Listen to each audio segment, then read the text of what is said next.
काही क्षणात हा आपल्या समोरचा पडदा दूर होईल आणि आपण या श्रद्धांजली सभेच्या कार्यक्रमाला सुरुवात करतोय.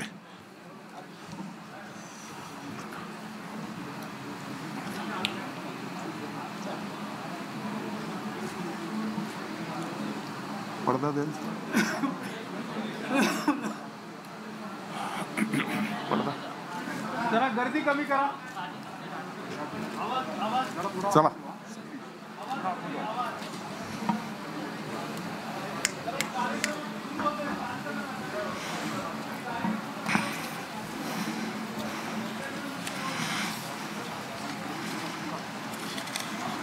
सर्व उपस्थितांना विनंती आहे, कार्यक्रमाचं पावित्र्य आणि गांभीर्य आज आपण सगळेजण जपणार आहोत. कार्यक्रमाची रूपरेषा सांगत असताना मुद्दाम ही विनंती आपल्याला सगळ्यांना,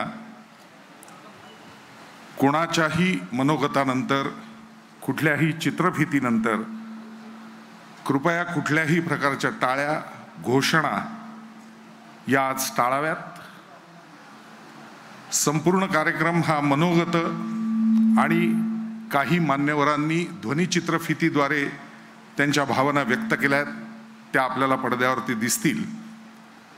या क्रमाने हा कार्यक्रम जाईल आणि कार्यक्रमाच्या शेवटी शिववंदना होणार आहे. आपल्याला सगळ्यांना विनंती आहे, त्याही वेळेला शिववंदना एक एक ओळ सांगितली जाईल आणि आपण सगळ्यांनी पाठोपाठ ती म्हणायची आहे. या पद्धतीने शिववंदनाहून कार्यक्रम संपणार आहे. विनंती एवढीच की शिववंदनेच्या वेळेला सर्वांनी उठून उभं राहावं. शिवशाहिरा वंदन तुझला या बाबासाहेब पुरंदरेंच्या श्रद्धांजली सभेला सुरुवात करण्यापूर्वी आपणा सर्वांना एकच विनंती, एक भव्य शिवसृष्टी उभं करण्याचं स्वप्न बाबासाहेबांनी पाहिलं होतं आणि त्याची सुरुवात पुण्यामध्ये आंबेगाव इथं झालेली होती. काही भाग पूर्णही होत आलेला होता आणि सगळ्यांच्या मनाला ही चुटपुट लागली की 100रीत प्रवेश करणारे बाबासाहेब 100री पूर्ण करेपर्यंत हेही स्वप्न जर प्रत्यक्षात आलं असतं तर त्या दुहेरी आनंद पण सगळेजण राहिलो असतो. पण ईश्वरेच्छा बली असे म्हणतात. ती शिवसृष्टी म्हणजे नक्की बाबासाहेबांचं एक स्वप्न काय होतं याचा एक माहितीपट आपण सगळेजण आधी बघणार आहोत, कारण ते बाबासाहेबांचं स्वप्न होतं. आणि त्यानंतर या कार्यक्रमाला सुरुवात होईल. आपण सगळेजण बघूया शिवसृष्टीचा माहितीपट. पुन्हा विनंती, आज कार्यक्रमाचं पावित्र्य आणि गांभीर्य सगळ्यांनी जपा. कुठल्याही प्रकारच्या टाळ्या, कुठल्याही प्रकारच्या घोषणा नकोत. धन्यवाद.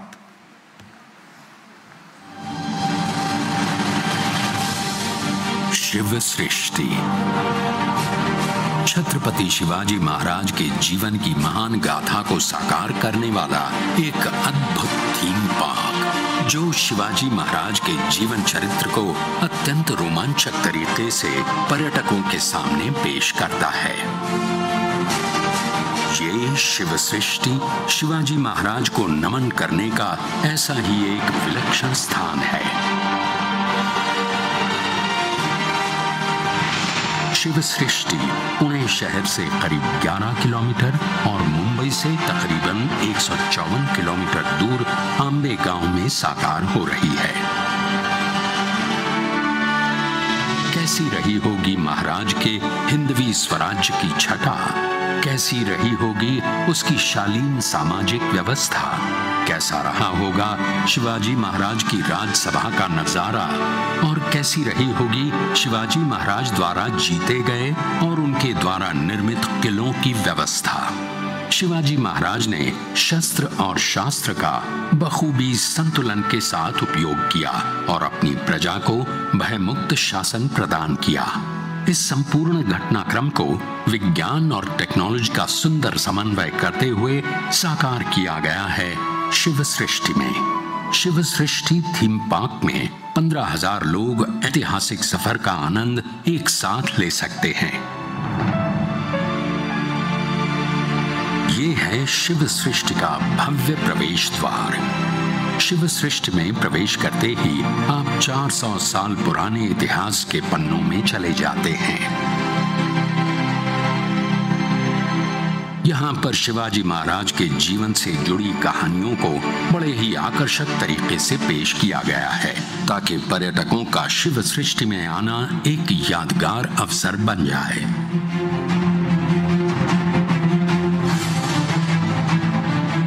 पाक में जब आप आते हैं तो गौरव के साथ मस्तक ऊंचा किए हुए विजय स्तंभ आपकी जिज्ञासा को जगाता है और आपका स्वागत करता है एक खूबसूरत सा रंगमंडल।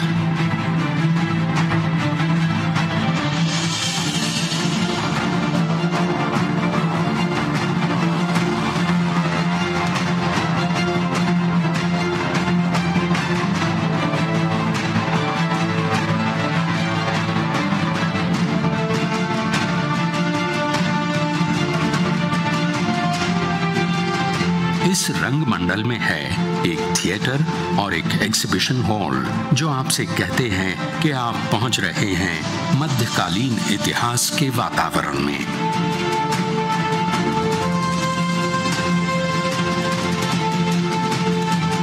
यहां से आगे बढ़ने पर हम पहुंचते हैं लौहगढ़ पर। लौहगढ़ का ये किला समुद्र की सतह से 3000 फुट की ऊंचाई पर बना है। शिवाजी महाराज की सेना का आयुध भंडार और खजाना यहीं पर सुरक्षित रखा जाता था।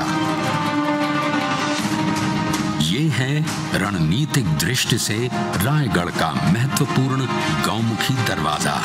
युद्ध कला की दृष्टि से खास तौर पर निर्मित इन रास्तों ने दुश्मनों को नाकों चने चबवा दिए थे। ये आलीशान ऊंची मीनारें, वॉच टावर्स अनायास ही आपका ध्यान आकर्षित करती हैं। आसमान से बातें करते इन विशालकाय स्तंभों की निगाह सारे साम्राज्य पर रहा करती थी। यहाँ से होते हुए आप पहुँचते हैं एग्जीबिशन हॉल में। यहाँ शिवाजी के जीवन की झलकियाँ आप देख सकते हैं।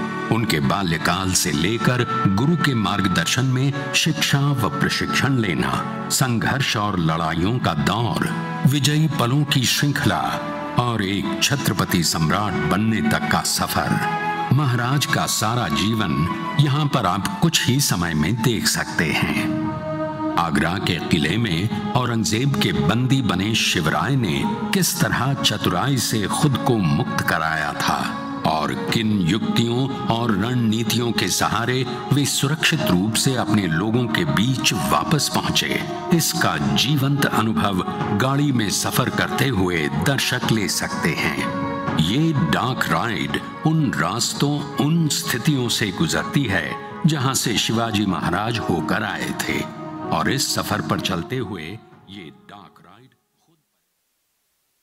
अंदर एक शिवाजी के जागने का एहसास कराने लगे तो आश्चर्य नहीं होना चाहिए। ये है भव्य नगार खाना, जहां से आगे बढ़ते हुए पर्यटक पहुंचते हैं महाराज की राजसभा में। कैसी लगती थी शिवाजी महाराज की राजसभा, कैसे चलती थी राजसभा और कैसे चलता था उनके मंत्रिमंडल का कामकाज।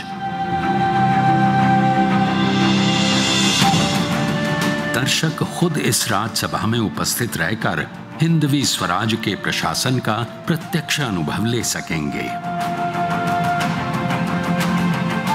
राजसभा से आगे बढ़ते हुए अब दर्शक पहुंचते हैं राजवाड़ा में।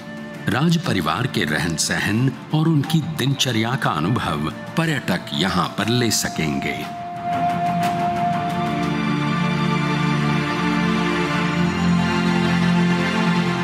ऐसा कहा जाता है कि छत्रपति शिवाजी महाराज पर भवानी माता की असीम कृपा थी और उनकी भवानी तलवार ने न जाने कितने शत्रुओं के लहू से अपनी प्यास को तृप्त किया था।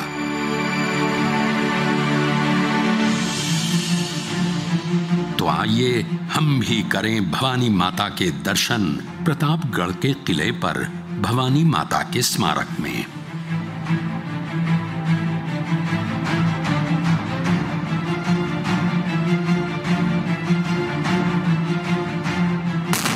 धमाकों से अक्सर सारे शरीर में सिहरन उठने लगती है। लेकिन ये जो धमाका अभी आपने सुना वो शिवाजी महाराज की तोप से निकला है। ये है राजमाची किले की प्राचीर। सह्याद्री की पर्वतमालाओं में अत्यंत दुर्गम और अजेय स्थान पर बना ये किला अपने आप में एक अनुपम मिसाल है। ये है मनोरंजन का स्थान।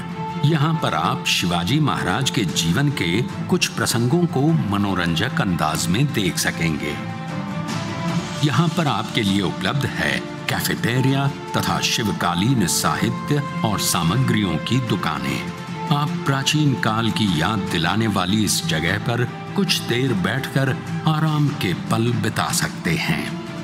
हवाई जहाज में बैठकर अगर एक ही साथ कई खास किलों का सफर करने का आनंद मिले तो इससे अधिक सौभाग्य की बात क्या हो सकती है।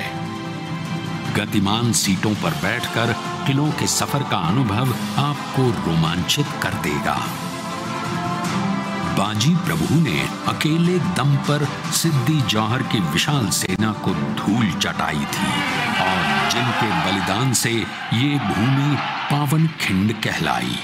गतिमान कुर्सियों पर बैठकर पर्यटकों को खुद भी इस युद्ध में शामिल होने का अनुभव होगा। महापुरुषों के विचार अजर अमर होते हैं और एक दीप स्तंभ के समान आने वाली अनगिनत पीढ़ियों का मार्गदर्शन करते हैं। पर्यटकों को शिवाजी महाराज का एकमात्र भाषण यहाँ शब्दशः सुनने को मिलेगा। भारत में नौसैनिक सामर्थ्य का सूत्रपात करने वाले महापुरुष शिवाजी ही थे, जिन्होंने खांदेरी के किले का निर्माण किया था और अंग्रेजों से सामुद्रिक जंग जीती थी। कितना आनंद आएगा जब खुद नौका में बैठकर पर्यटक भी अपने आप को नौसैनिक के रूप में महसूस कर सकेंगे और अंग्रेजों के खिलाफ हुई इस ऐतिहासिक जंग का हिस्सा बनेंगे। जानता राजा ऑडिटोरियम में छत्रपति शिवाजी महाराज की संपूर्ण जीवन गाथा पर बने महानाट्य का ऑडियो विजुअल प्रस्तुतिकरण देखने को मिलेगा।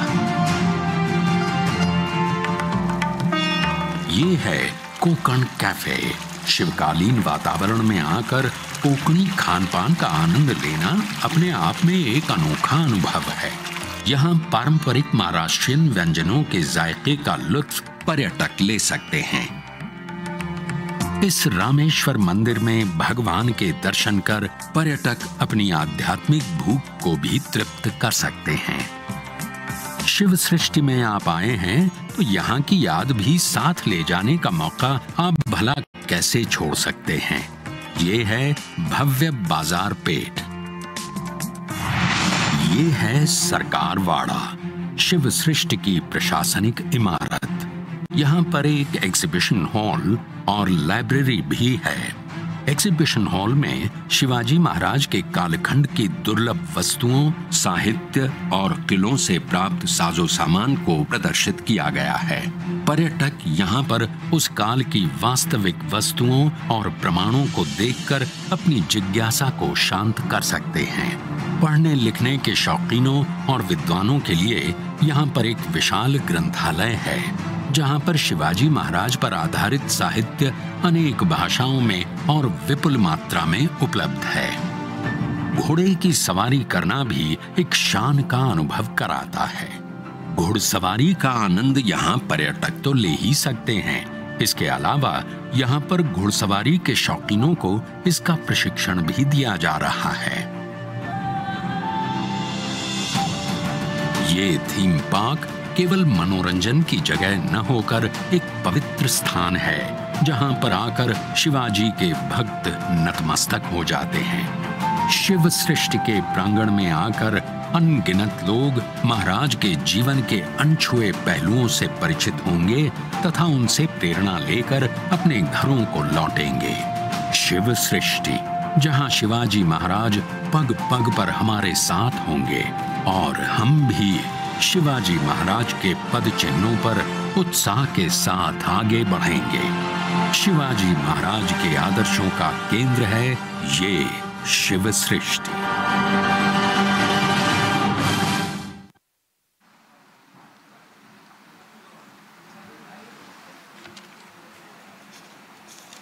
प्रत्यक्ष पुढे भविष्यात अनेक पिढ्यांना मार्गदर्शक ठरेल असं बाबासाहेबांचं हे शिवसृष्टीचं स्वप्न आपण सर्वांनी पाहिलं. ही प्रत्यक्षात उतरवणं ही आता फार मोठी जबाबदारी पुढच्या सर्व पिढ्यांवर आहे. यानंतर मी विनंती करणारे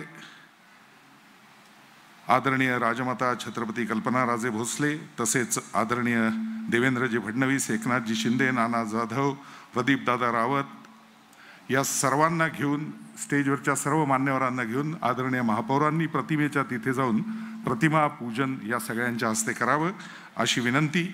त्याचबरोबर व्यासपीठावर अनेक मान्यवर उपस्थित आहेत, त्याही सर्वांना विनंती. माननीय खासदार गिरीशजी बापट, प्रदेशाध्यक्ष चंद्रकांतजी पाटील, माननीय कुलगुरू नितीनजी करमाळकर, सरदार वंशज सत्यशीलजी दाभाडे, शिवाजी रायगड स्मारक मंडळाचे सहकार्यवाह पांडुरंगजी बलकवडे, भारत इतिहास संशोधन मंदिराचे अध्यक्ष Pradipdada Rawat, air marshal Bhushan Gokhale, admiral Nadkarni, Padmashri Milind Kamble, माननीय विक्रमसिंह मोहिते, त्यानंतर माननीय राजेंद्र वागसकर, मनसेचे नेते, गजाननजी थरकुडे, शिवसेना नेते, या सर्वांना विनंती आपण प्रतिमा पूजन करावं.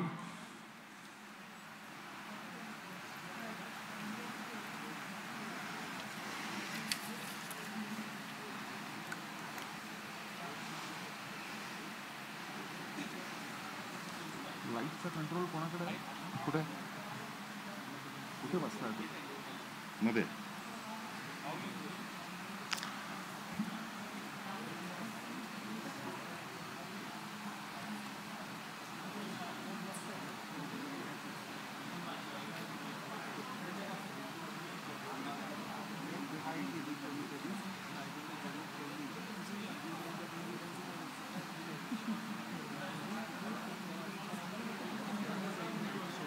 मी सांगेन फक्त हात करू.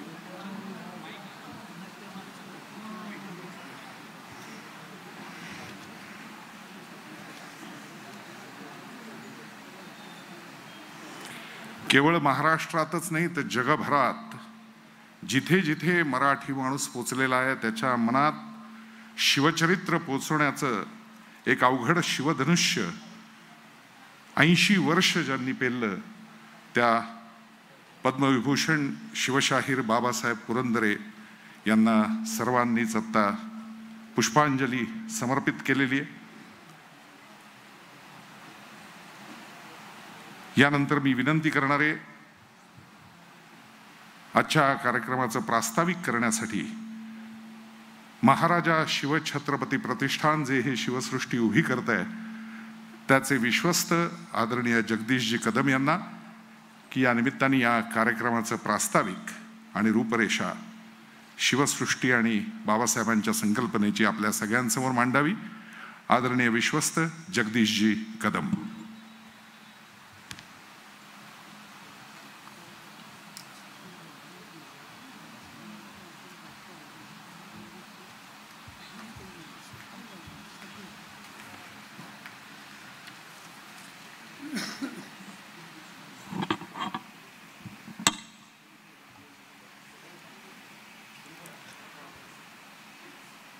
श्री आदिशक्ती तुळजा भवानी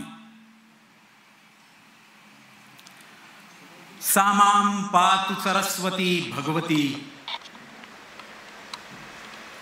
हे प्रत्यक्ष शब्द येथून पुढच्या काळामध्ये आपल्या कानावर पडणार नाहीयेत हे सहनच होत नाही.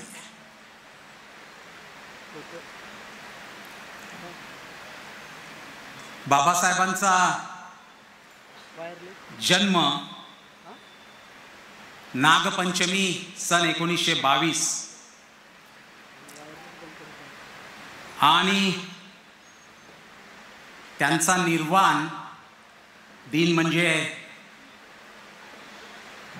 कार्तिकी शुद्ध एकादशी सन 2021. जवळपास 99 वर्ष 95 दिवस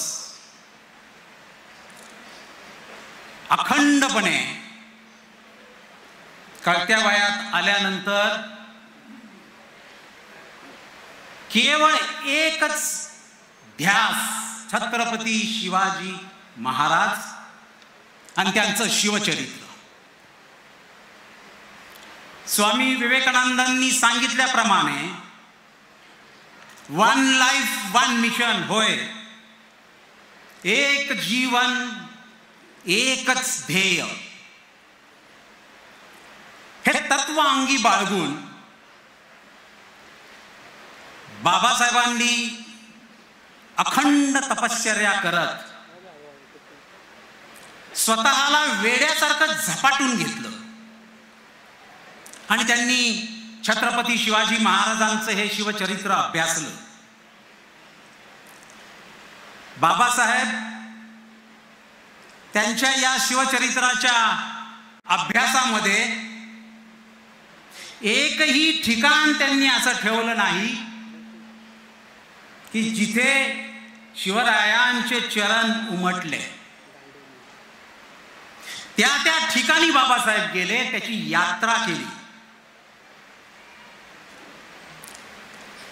जीवाचे अतोनात कष्ट करून शिवरायांच्या गड किल्ले दुर्ग पालथे घातले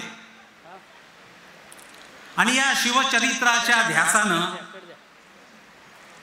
रानावनातल्या काट्या कुट्यांमध्ये आपल्या पदस्पर्शाने जणू काही मखमलच पांघरली, अशा पद्धतीने हा सगळा प्रवास त्यांनी अतिशय समाधानाने आणि आनंदाने केला. त्यामध्ये भीषण रात्री असो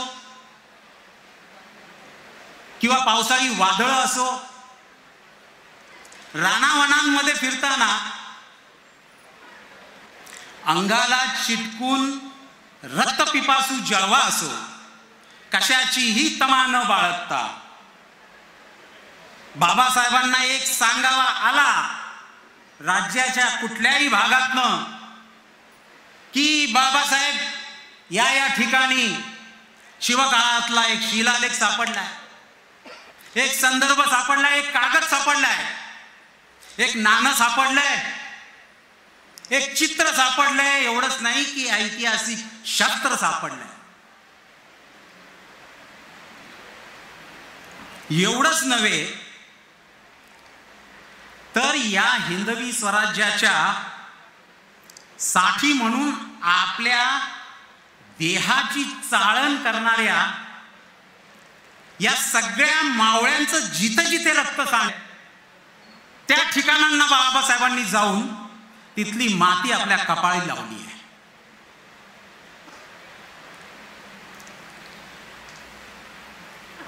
बाबासाहेबांची एक अतिशय मनापासून आवडणारी गोष्ट, त्याचा ध्यास त्यांनी आयुष्यभर घेतला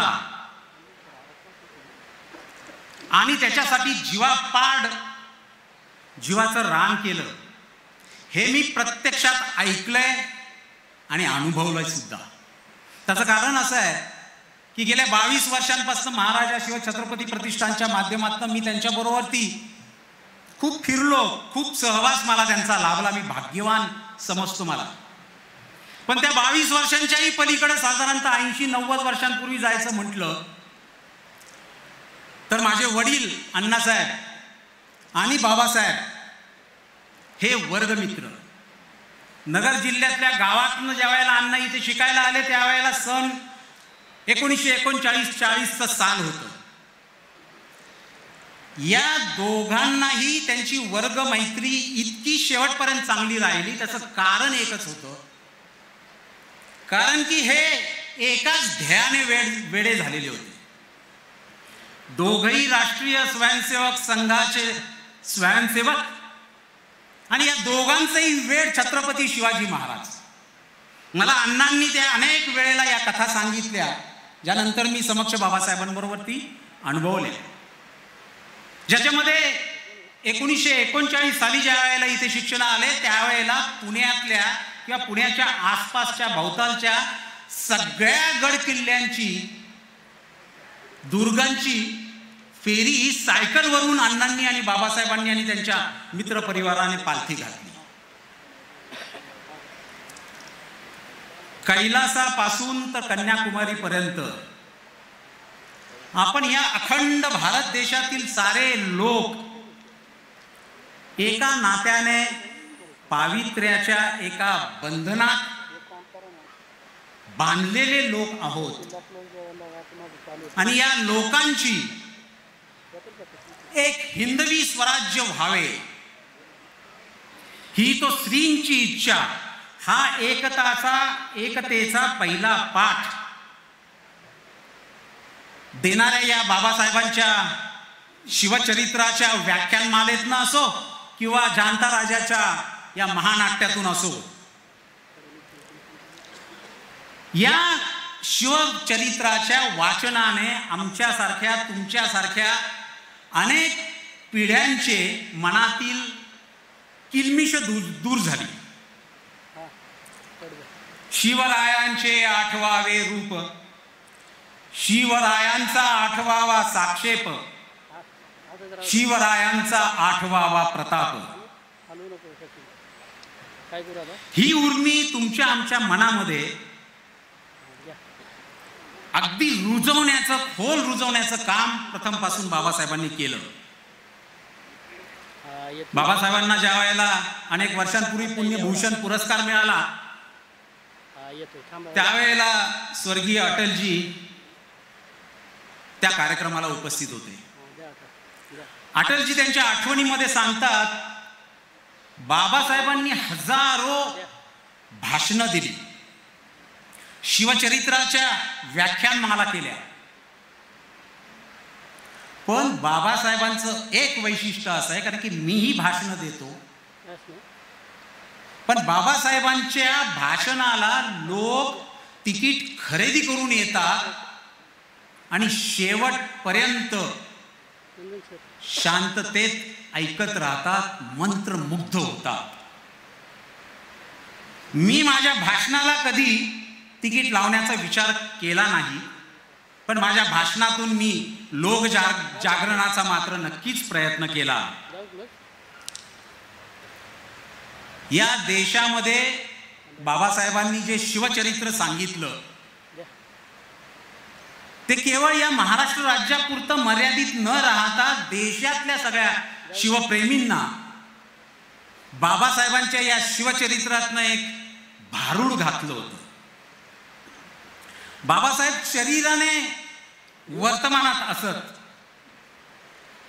पण वावरणं त्यांचं शिवकाळात होतं. त्याच्या गड किल्ल्यांच्या भोवतीच त्यांचं सगळं जीव घुटमळत होता. त्यांनी खरं तर ही छत्रपती शिवाजींच्या महाराजांच्या प्रती असलेली त्यांची एकाग्रता म्हणजे हे अटलजींनी सांगितलंय की महाभारतातल्या अर्जुनाला केवळ पक्षाचा डोळा दिसण्यासारखी गोष्ट आहे, आणि ही प्रतिभा, परिश्रम, निष्ठा व आत्मीयतेने आदर्शवादातून बाबासाहेबांनी संपादित केली. बाबासाहेब शिवकाळातच नेहमी रमायचे. मी अगदी छोटेखानी 2च फक्त उदाहरणं सांगतो आणि मी थांबतो. ज्या वेळेला 1999 साली या महाराजा शिवछत्रपती प्रतिष्ठानच्या विश्वस्त पदावरती मोकळी जागा झालेली होती आणि तिथे कोणाला घ्यायचं, कारण की शिवसृष्टीचं स्वप्न समोर होतं, म्हणून आमचे स्नेही अरविंदराव खळदकर त्यांनी ते त्यावेळेला आणि आत्ताही विश्वस्त आहेत, त्यांनी मला बाबासाहेबांकडे नेलं. त्या अगोदर बाबासाहेबांशी त्यांनी हितगुज केलेलं होतं की शिवसृष्टीच्या उभारणीसाठी एक शिवप्रेमी असलेल्या घरातला मुलगा जो इंजिनियर आहे तो जर असेल तर आपल्याला उपयोग होईल. आणि म्हणून विश्रामबाग वाड्यामध्ये आमचं कार्यालय होतं. आम्ही गेलो तिथे. अरविंदराव पुढे होते, 4 पावलं मागे मी होतो. बाबासाहेब आसनस्थ झालेले होते. अरविंदरावांनी प्रणाम केला, मुजरा घातला आणि बाबासाहेबांच्या कानात काही सांगितलं त्यांनी की मी कोण घेऊन आलोय बघा, नाव सांगितलं. मी 4 पावलं मागे होतो, मला लक्षात नाही आलं आणि बाबासाहेबांनी लगेच या राजे. मी आश्चर्यचकित झालो आणि मी मागे वळून बघायला लागलो की अरे कोण राजे आलेत आत्ता. तर मला ते म्हणले नाही नाही जगदीश राजे आपणच यावे. तेव्हापासून प्रत्येक वेळेला अगदी शेवटच्या क्षणापर्यंतचा जो अनुभव आहे, बाबासाहेबांना 26 ऑक्टोबरला हॉस्पिटलमध्ये ॲडमिट केलं. 22 ऑक्टोबरला त्यांचा माझा फोन झाला. या शिवसृष्टीच्यासाठी म्हणून काही निवडक उद्योजकांना जेवायचा एक कार्यक्रम ठेवलेला होता. मी बाबासाहेबांना विनंती केली की आपली तब्येत बरी नाही आहे, आज कोविडचं कारण असल्यामुळे आपण येऊ नये. पण ऐकतील ते बाबासाहेब कुठले? शिवसृष्टी म्हणल्यानंतर ते म्हणले, नाही जगदीशराव, मी या जेवणाच्या कार्यक्रमाला येणार म्हणजे येणारच. पण नियतीच्या मनात काही वेगळंच होतं. 30 ऑक्टोबरला तो कार्यक्रम ठरलेला होता. बाबासाहेब हॉस्पिटलमध्ये होते आणि कार्तिक शुद्ध एकादशीच्या दिवशी बाबासाहेब आपल्याला सगळ्यांना सोडून गेले. बाबासाहेबांनी असंख्य स्वप्न बघितली आणि ती पुरी केली. फक्त एकमेव स्वप्न, याची देही याची डोळा, शिवसृष्टीचं स्वप्न त्यांनी बघितलं आणि त्याचं लोकार्पण आपल्या समोर व्हावं ही त्यांची मनोमन इच्छा होती. दुर्दैवाने नियतीच्या मनामध्ये काही वेगळंच होतं. पण मला विश्वास आहे की आपल्या सगळ्यांच्या व्यासपीठावरील ही सगळी मंडळी उपस्थित आहेत, आपणही सगळे शिवभक्त, बाबासाहेब प्रेमी, आपल्या सगळ्यांच्या सहकार्यातनं खांद्यावरती ही शिवसृष्टीची धुरा घेऊन आपण लवकरच या शिवसृष्टीचं लोकार्पण करूया. खऱ्या अर्थाने बाबासाहेबांना ही एक श्रद्धांजली ठरेल असं मला वाटतं. आणि याबरोबर माझ्या प्रास्ताविकाला विराम देण्याच्या अगोदर सुमित्राताई महाजन, ज्या बाबासाहेबांच्या शताब्दी समितीच्या अध्यक्ष आहेत, त्यांचा एक शोक संदेश 2 ओळींचा वाचून दाखवतो. शिवछत्रपतींच्या श्रेष्ठतम पाईक त्यांच्या जीवनाशी एकरूप होऊन पुनश्च छत्रपतींचे हिंदवी राज्य साकार करण्यासाठी अखंड परिश्रम करणारा छत्रपतींच्या गळ्यातील माळेमधील तेजस्वी मणी निखळून पडला.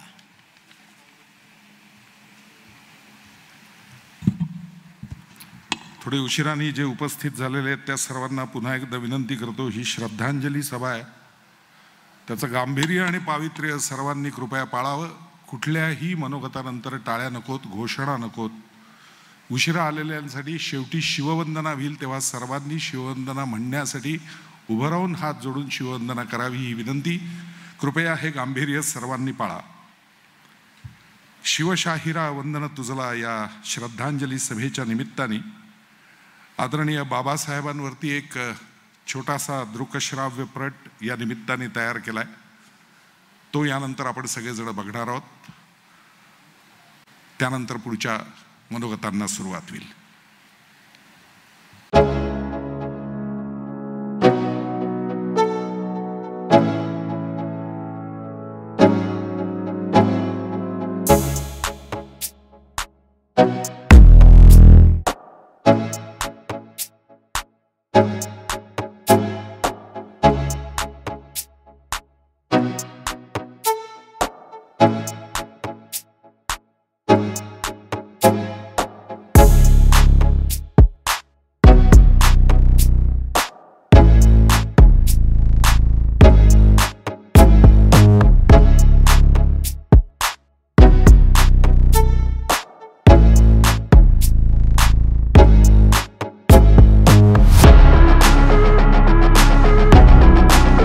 पानापानावर साक्षात शिवशंकर तांडव करीत होता. 2 ध्रुवांचा मृदंग दुमदुमत होता. मन्मथावर 3रा डोळा विस्फारला जात होता. शिवशस्त्रे असुरावर सुटत होती. आश्चर्यमुग्ध झालेल्या कविराज भूषणाच्या प्रतिभेनेही शंकराच्या आवेशात रायगडावरच्या राजसभेत मांडले होते तांडव. क्षणात रौद्र तांडव, क्षणात आनंद तांडव. प्रौढ प्रताप पुरंदर क्षत्रिय कुलावतांस सिंहासनाधीश्वर महाराजाधिराज शिवछत्रपती महाराज.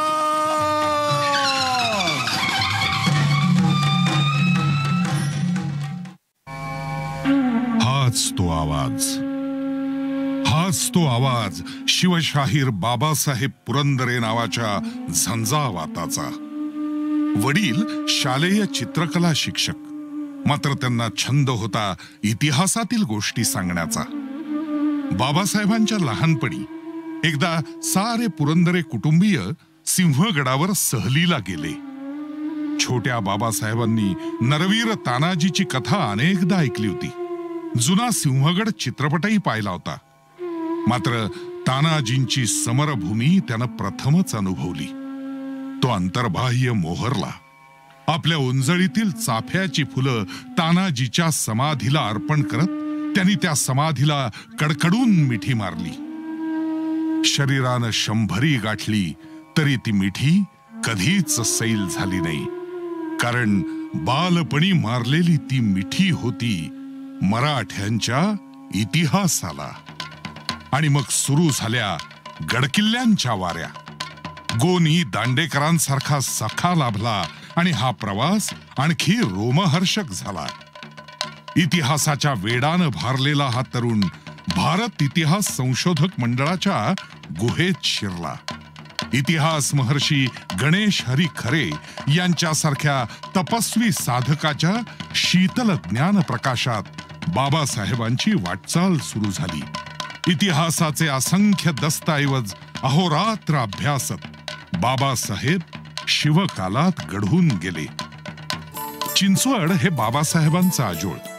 तिथून दरवर्षी मोरगावला पालखी जात असे.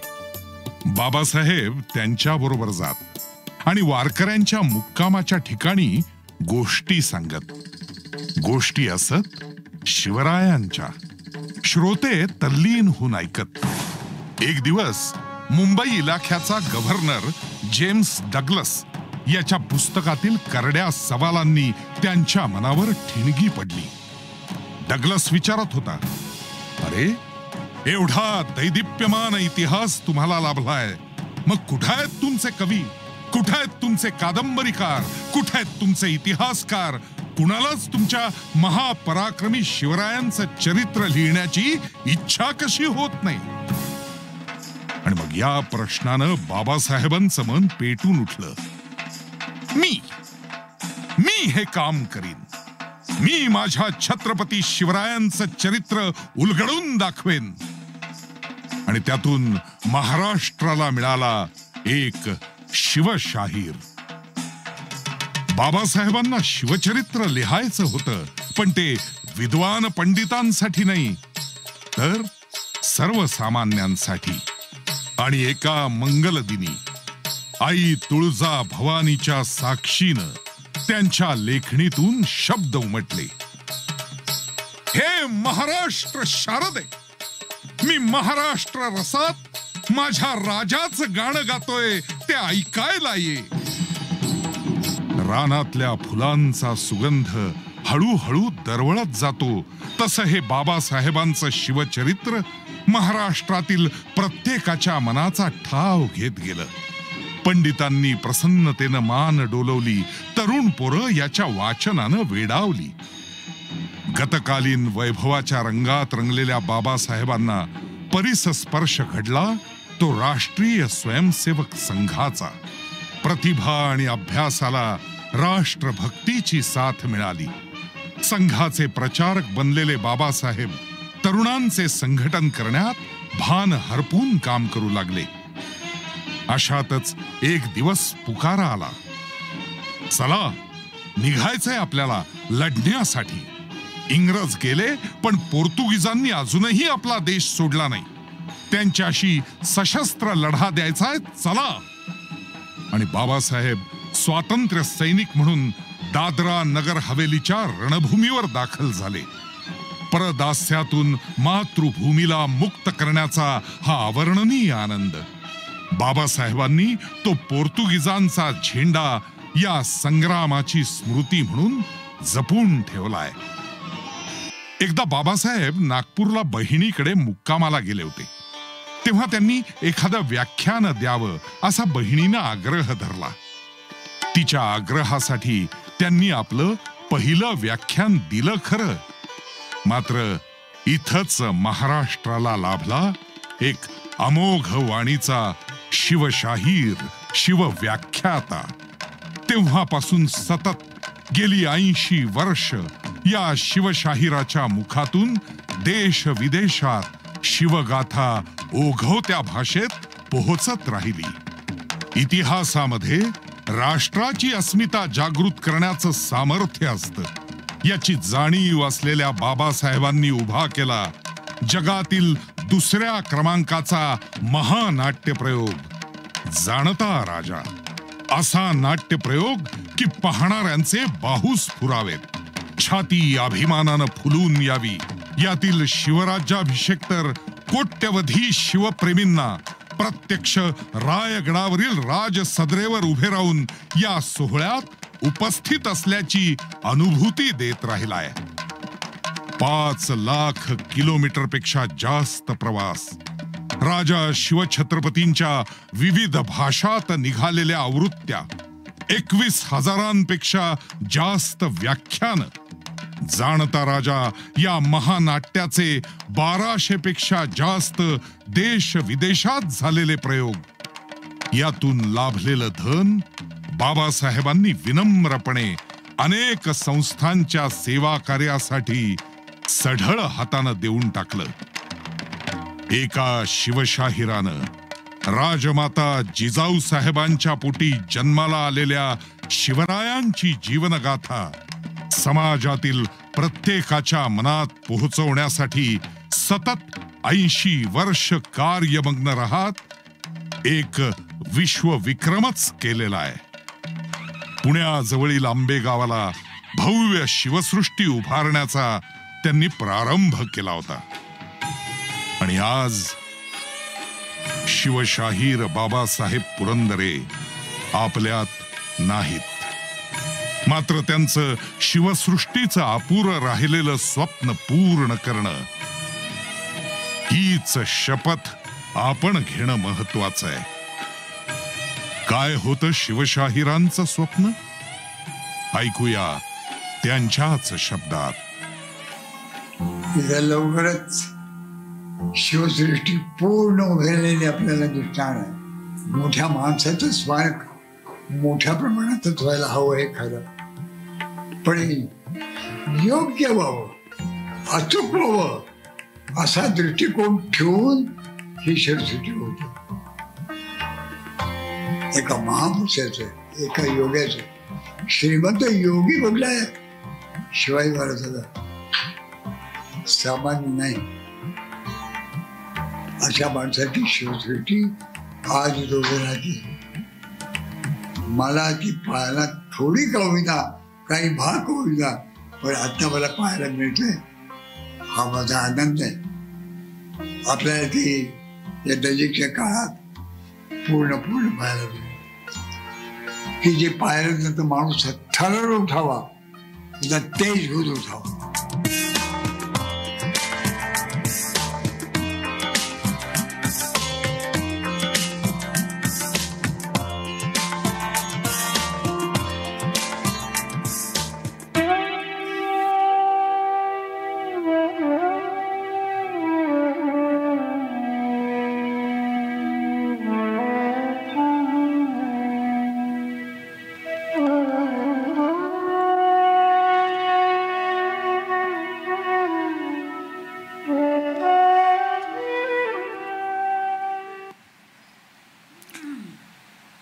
आदरणीय बाबासाहेबांना ही दृकश्राव्य श्रद्धांजली समर्पित झाल्यानंतर आजच्या या श्रद्धांजली सभेचे संयोजक, पुण्यनगरीचे प्रथम नागरिक माननीय महापौर मुरलीधरजी मोहोळ यांना मी विनंती करतो की त्यांनी आपलं मनोगत व्यक्त करावं.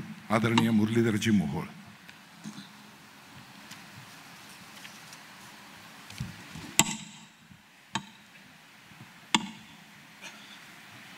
श्रद्धेय बाबासाहेबांना श्रद्धांजली वाहण्यासाठी या ठिकाणी होत असलेल्या या कार्यक्रमाच्या निमित्तानं अनेक मान्यवर व्यासपीठावरती उपस्थित आहेत. राजमाता कल्पनाराजे भोसले, या राज्याचे माजी मुख्यमंत्री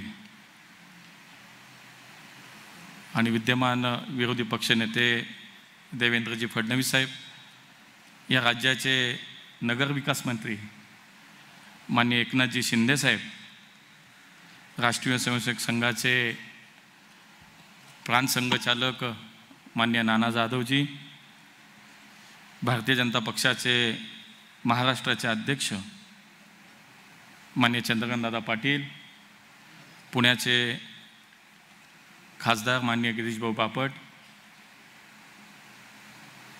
प्रतिष्ठानचे पदाधिकारी माननीय जगदीशजी कदम, व्यासपीठावरती उपस्थित मान्य प्रदीपदादा रावत, मान्य Pandurangji Balkawade, air marshal Bhushanji Gokhale, admiral Nadkarniji, कुलगुरू डॉक्टर नितीन करमळकर, विक्रमसिंग मोहिते, मान्य मिलिंदजी कांबळे, मान्य राजेंद्रजी वागसकर, गजाननजी थरकुडे आणि समोर उपस्थित आपणही सर्व सन्माननीय नागरिक बंधू आणि भगिनींनो, खरं तर व्यासपीठावरच्या सर्व मान्यवरांना आणि उपस्थित आपल्या सर्वांना मी मनापासून धन्यवाद यासाठी देईन की अत्यंत अल्प कालावधीमध्ये ठरलेला हा कार्यक्रम आणि त्याच्यामध्ये श्रद्धेय बाबासाहेबांच्या प्रती एक आदरभाव, या एक आत्मीयता आणि एक प्रेमभाव व्यक्त करण्याच्यासाठी आपण सगळेजण या ठिकाणी उपस्थित राहिलात. सर्वप्रथम मी समस्त पुणेकरांच्या वतीनं आणि उपस्थित आपल्या सर्वांच्या वतीने बाबासाहेबांना भावपूर्ण श्रद्धांजली या ठिकाणी अर्पित करतो. बाबासाहेबांच्या बाबतीत अनेक मंडळी बोलणार आहेत, परंतु बाबासाहेब या शहराचे होते. या शहराची एक विभूती, एक वैभव म्हणून आपण सगळेजण बाबासाहेबांकडे पाहतो. शिवचरित्राच्या माध्यमातून 8 दशकं ज्यांनी आपल्या आयुष्यातलं याच्यामध्ये खर्ची घातली, समर्पित आयुष्य शिवचरित्रासाठी ज्यांनी जगले, घालवलं, अशा बाबासाहेबांचं आपल्यातलं जाणं म्हणजे एका शिवभक्ताच्या इतिहासाची अखेर असं म्हणता येईल. खरं शिवचरित्राचं एक मला असं वाटतं की शिवचरित्राचं जागरण हे अनेक पिढ्यांना करून बाबासाहेबांनी त्याच्यामध्ये प्रत्येक घराघरामध्ये शिवचरित्र पोचवण्याचं काम केलं, प्रत्येक मनामनामध्ये ते शिवचरित्र रुजवण्याचं काम केलं. शिवचरित्र आणि बाबासाहेब हे 2 गोष्टी वेगळ्या होऊच शकत नाहीत. म्हणजे केवळ त्यांनी शिवचरित्र वाचलं, शिवचरित्र लिहिलं, अभ्यासलं नाही, तर शिवचरित्र ते जगले. आपल्या लेखणीतून, आपल्या वाणीतून शिवाजी महाराजांचं चरित्र हे समाजातल्या प्रत्येक माणसापर्यंत पोचवण्याचं काम त्यांनी त्यांच्या आयुष्यामध्ये केलं. जाणता राजासारख्या एका महानाट्यातनं तर छत्रपती शिवाजी महाराजांच्या अस्तित्वाची अनुभूती येते.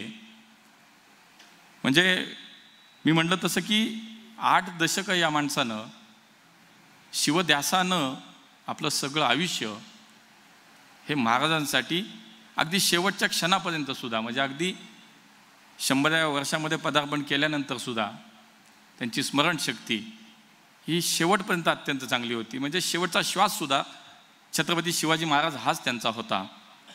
म्हणजे खरं तर ते इतके त्या शिवचरित्रामध्ये रमले की इतके एकरूप झाले.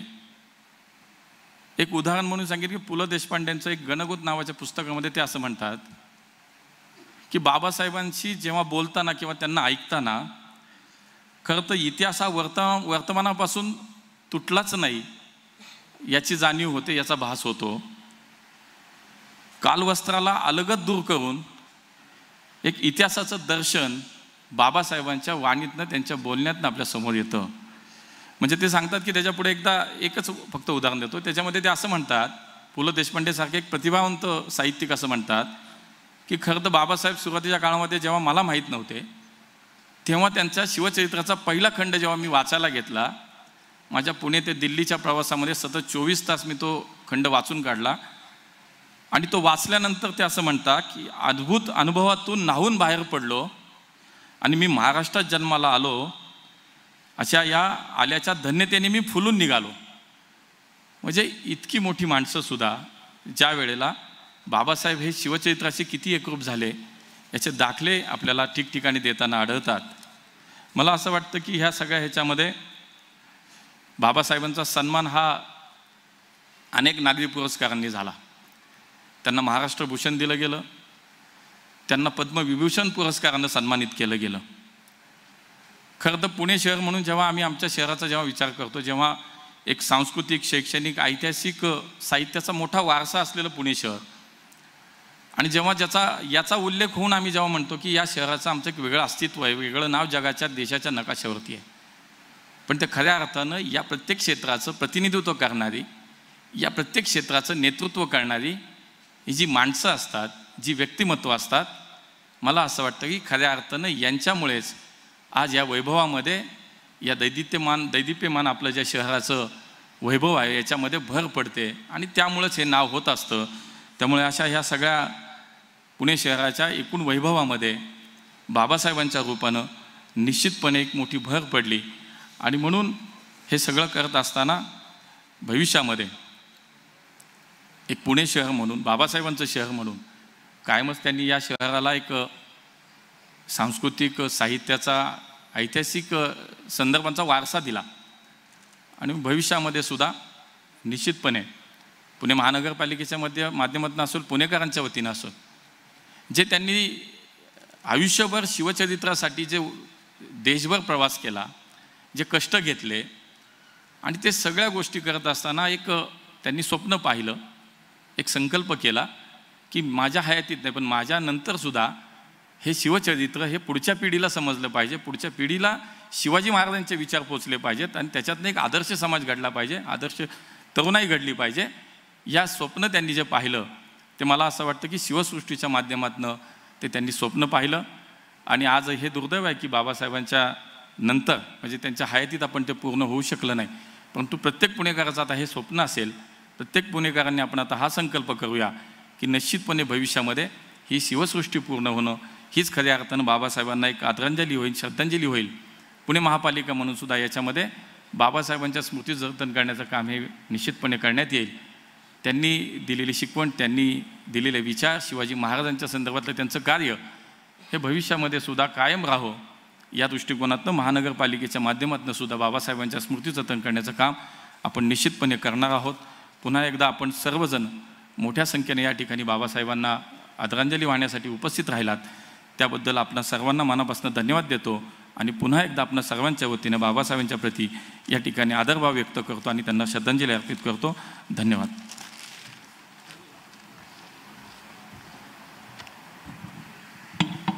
धन्यवाद महापौर. मनोगतात त्यांनी काही पुरस्कारांचा उल्लेख केला बाबासाहेबांना मिळालेल्या. पुण्यभूषण, महाराष्ट्रभूषण, पद्मविभूषण या बरोबरीने अनेक पुरस्कार बाबासाहेबांना मिळाले. प्राचार्य शिवाजीराव भोसले स्मृती पुरस्कार असेल, DY पाटील अभिमत विद्यापीठातर्फे डिलीट असेल, गार्डियन गिरीप्रेमी जीवन गौरव पुरस्कार असेल, मध्य प्रदेश शासनाचा कालिदास सन्मान असेल. पण दरवेळेला नंतर बाबासाहेबांशी बोलताना बाबासाहेब एवढंच म्हणायचे की श्रीमंत छत्रपती शिवरायांचा भाट, त्यांचा शाहीर, त्यांच्या कथा ऐकवणारा कथेकरी याच्यापेक्षा मोठा सन्मान आयुष्यात दुसरा कुठलाही असू शकत नाही. आणि त्यामुळे त्या मूळ सातारच्या गादीशी कायम नतमस्तक राहिलेले बाबासाहेब आज आपल्यामध्ये राजमाता छत्रपती कल्पनाराजे भोसले उपस्थित आहेत. मी त्यांना विनंती करतो त्यांनी आपलं मनोगत व्यक्त करावं. राजमाता छत्रपती कल्पनाराजे भोसले.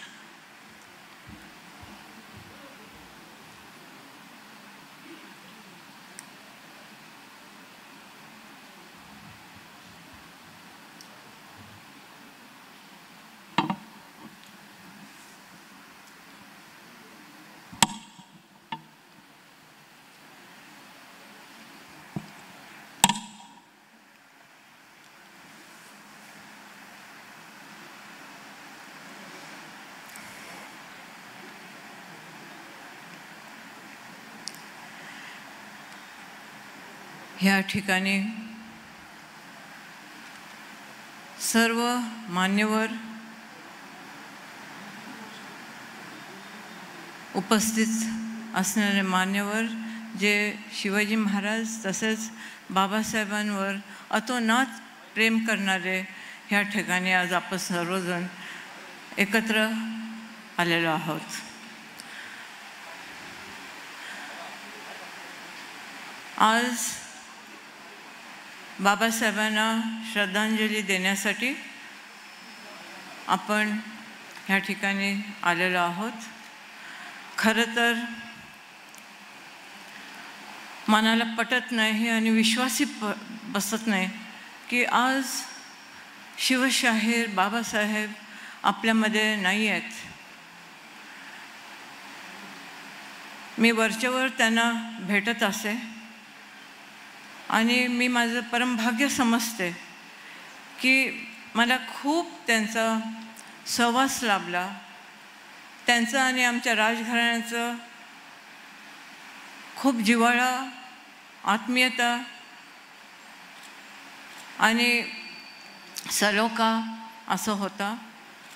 ते वरचेवर आमच्याकडे यायचे आणि ज्या त्या वेळेस शिवाजी महाराजांचे ते अनेक पैलू आम्हाला सांगत असे. तसंच त्यांच्या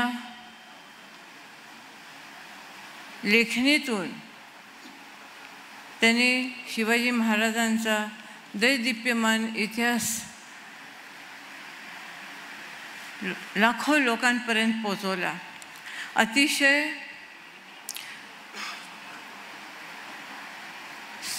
सोप्या साध्या भाषात त्यांनी शिवचरित्र घराघरापर्यंत पोचवलं. हे फार मोठं कार्य, हे अतिशय प्रतिम असं कार्य बाबासाहेबांच्या हातनं घडलेलं आहे. आज हे ऐतिहासिक पर्व आपल्यातून हरपलं आहे. ते आपल्यामध्ये नाही आहेत शरीराने, पण मनाने ते कायम आपल्याबरोबर राहणार आहेत असं मी समजते.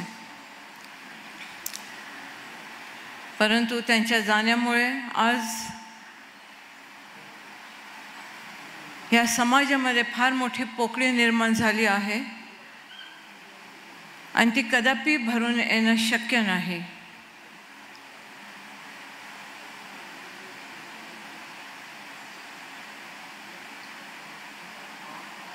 त्यांच्या बद्दल बोलावं तेवढं कमीच आहे. त्यांच्या आठवणींना उजाळा देत असताना मन कसं भारावून जात होतं.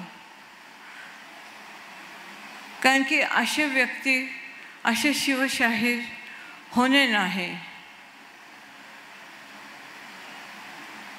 बाबासाहेब त्यांनी एवढं मोठं कार्य उभं केलेलं आहे की अनेक पैलू त्यांनी माणसांना दाखवलेले, माणसांमध्ये माणूस त्यांनी क्रिएट केलेला आहे आणि एक फार मोठा आदर्श आपल्याला निर्माण करून दिलेला आहे.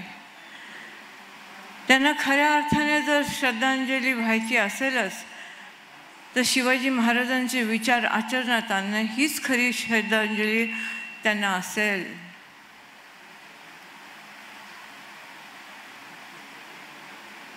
त्यांच्या आत्म्याला शांती लाभो हेच ईश्वरचरणी मी प्रार्थना करते. त्यांच्या कुटुंबियांना च्या दुःखामध्ये आपण सर्वजण सहभागी आहोतच, पण पुन्हा एकदा अतिशय जड अंतःकरणातून मी आपल्याला नमूद करू इच्छिते की असे शिवशाहीर होणे नाही. त्यांनी जे काय आपल्याला दिलेलं आहे तो वसा आपण चांगला जपून ठेवायला पाहिजे. तो एक त्यांचा आदर्श, ते जीवन जगले, ते शिवाजी महाराजांच्या आदर्श पुढे ठेवूनच जगले. आणि आम्हाला आठवतं त्या काळात साताऱ्यामध्ये 8-8 दिवस व्याख्यानमाला होत असे. आम्ही पण जायचो ओपन एअरमध्ये. अतिशय थंडीचे दिवस होते. त्या काळातली थंडी काय वेगळीच होती. आणि त्या ह्याच्यात आम्ही त्यांचे भाषणाला हजेरी लावत असो. आणि 8 दिवसांमध्ये संपूर्ण सातारा हे शिवमय होत असे. बाबासाहेब जिकडे जिकडे जायचे तिकडे तिकडे तो एक शिवकाळ निर्माण करायचे. खरोखरच महाराष्ट्रामध्ये असे दिव्य आणि तेजस्वी हस्ती होऊन गेलेत, संत होऊन गेलेत. आपण फार भाग्यवान आहोत की महाराष्ट्रामध्ये आपला जन्म झालेला आहे, आपण महाराष्ट्रामध्ये राहतो. परंतु नुसतं तेवढं भागत नाही, आपण त्यांचे विचार देखील आचरणात आणायला पाहिजे.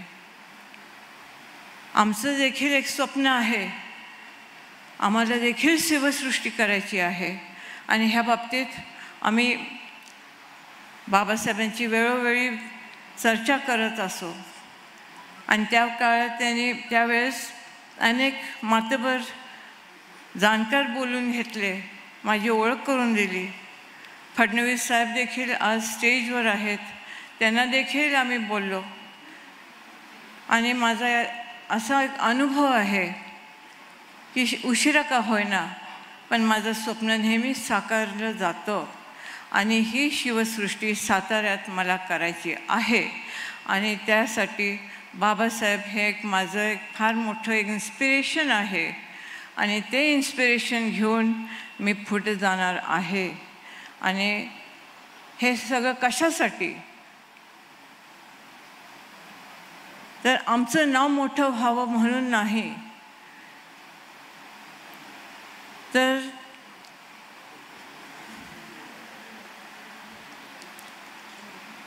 यंग जनरेशनला आजकाल वाचन संस्कृती लोपतच चालली आहे. आणि त्यांना शिवाजी महाराज काय होते हे समजावं, शिवाजी महाराजांचे विचार काय होते हे त्यांनी अनुकरण करावं.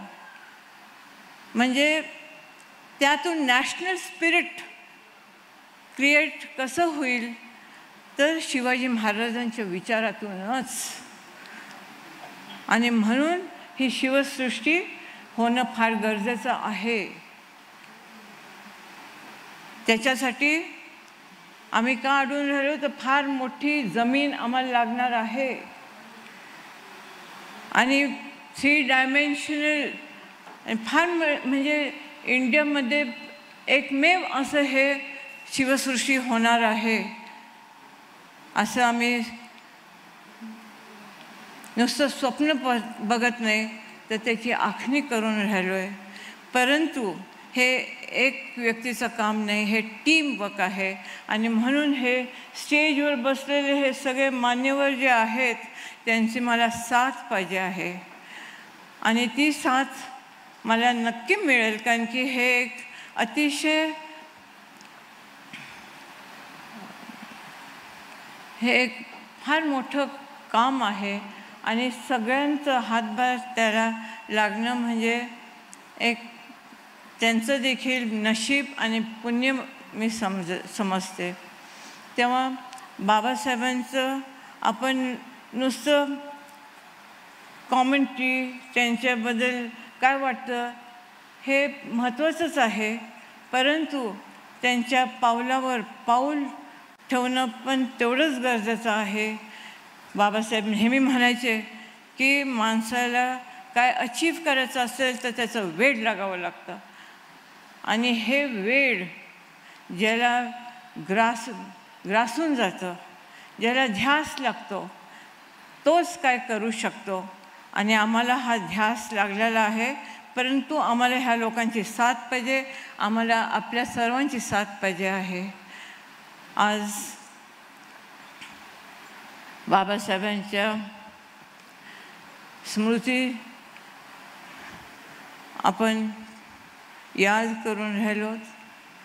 बाबासाहेब आपल्यामध्ये कायम असणार आहेत आणि त्यासाठी त्यांचं काम आपण पुढे न्यायचं आहे. आमच्या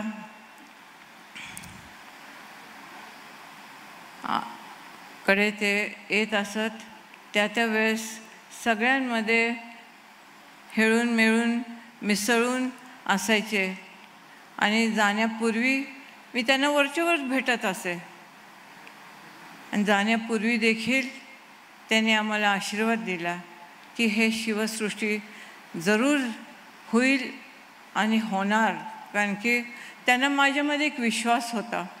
त्यांनी खूप आम्हाला प्रेम दिलं, खूप आम्हाला त्याने जीव लावला, ते आम्ही कधी विसरू शकत नाही. तेव्हा आज आम्ही आलो ते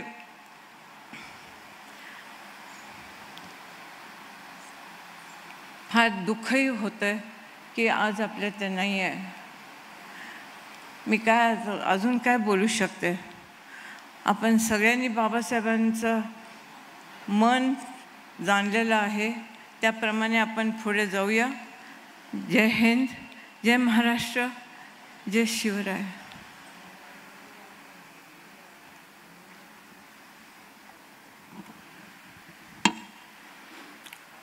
धन्यवाद आदरणीय राजमाता छत्रपती कल्पनाराजे भोसले. खरं तर या श्रद्धांजली सभेमध्ये अनेकांना भावना व्यक्त करायच्या होत्या. जवळजवळ 125 संस्थांनी मिळून सगळ्या प्रकारचे शोकसंदेश आणि अशी शोकसभा घ्यावी असं महाराजा प्रतिष्ठानकडे कळवलेलं होतं. त्यातल्या काही महनीय व्यक्तींनी वेळेअभावी वयाकारणाने इथं प्रत्यक्ष यायला क्षमता नाही म्हणून कळवलं होतं, पण त्यांनी सांगितलं होतं आम्ही ध्वनिचित्रफितीद्वारे आमच्या भावना व्यक्त करू. त्या आपल्यासमोर दाखवण्यापूर्वी फक्त एक गोष्ट सांगतो. कार्तिक शुद्ध एकादशीला ज्या दिवशी आदरणीय बाबासाहेबांचं महानिर्वाण झालं, त्यानंतर आदरणीय पंतप्रधान नरेंद्रभाई मोदी यांनी एक ट्विट केलं होतं. त्यात त्यांनी म्हणलं होतं की I am pained beyond words. The demise of Shivshahir Babasaheb Purandare lived a major void in the world of history and culture. It is thanks to him that the coming generations will get further connected to Chhatrapati Shivaji Maharaj. His other works will also be remembered.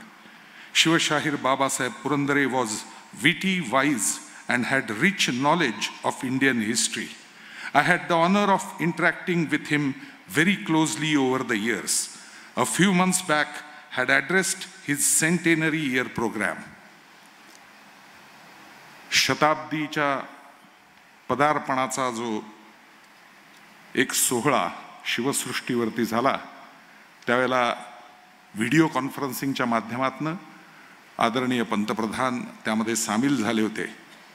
त्यावेळेला त्यांनी बाबासाहेबांविषयी काय विचार व्यक्त केले त्याविषयी आणि त्याचबरोबर इतर 2 मान्यवर, त्यापैकी एक म्हणजे साहित्य संस्कृती मंडळाचे अध्यक्ष आदरणीय डॉक्टर सदानंदजी मोरे आणि आता जे अखिल भारतीय मराठी साहित्य संमेलन 94 होऊ घातले नाशिकला, त्याचे अध्यक्ष ज्येष्ठ वैज्ञानिक जयंत नारळीकर, अशा 3 लोकांचे ध्वनिचित्रफीत आपण बघूया आणि त्यानंतर पुढच्या मनोगताकडे वळूया. सर्वप्रथम आदरणीय पंतप्रधान नरेंद्र भाई मोदी. और बहनों, आप सब इस बात से परिचित हैं कि आजादी के अमृत महोत्सव में देश ने स्वाधीनता सेनानियों के अमर आत्माओं के इतिहास लेखन का अभियान शुरू किया है. बाबा साहब